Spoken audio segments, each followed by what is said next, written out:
Mahakumbh malar आज द्वितीय दिन आज आरंभ होईछि अमृत स्नान। विभिन्न अंचलरू आसीथिबा नागा साधु आज कुंभरे अमृत स्नान करिसेंति। हातरे खंडा त्रिशूल एवं डंबुरु धरी कुंभरे पहुंची नागा साधु।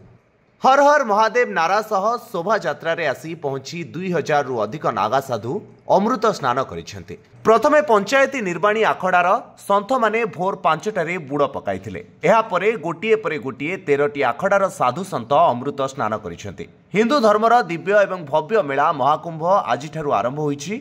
महाशिवरात्रि पर्यंत 45 दिन धरी चालिबाकु थिबा एही मेलार प्रथम दिन बा पुष पुनई अपराह 4टा सुधा प्राय 1,60,00,000 श्रद्धालु पवित्र गंगा जमुना एवं पौराणिक सरस्वती नदीर संगम स्थल में बुड़ पकाइछन्ति।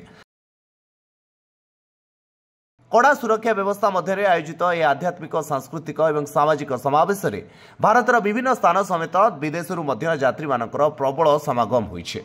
एशिया महादेश समेत अमेरिका यूरोप एवं आफ्रिका महादेश 20 रु अधिक देशरू श्रद्धालु माने संगम स्थल को आसिछन्ति। प्रशासन पक्षरु यात्री सुविधा पई समस्त प्रकार व्यवस्था कराइछि।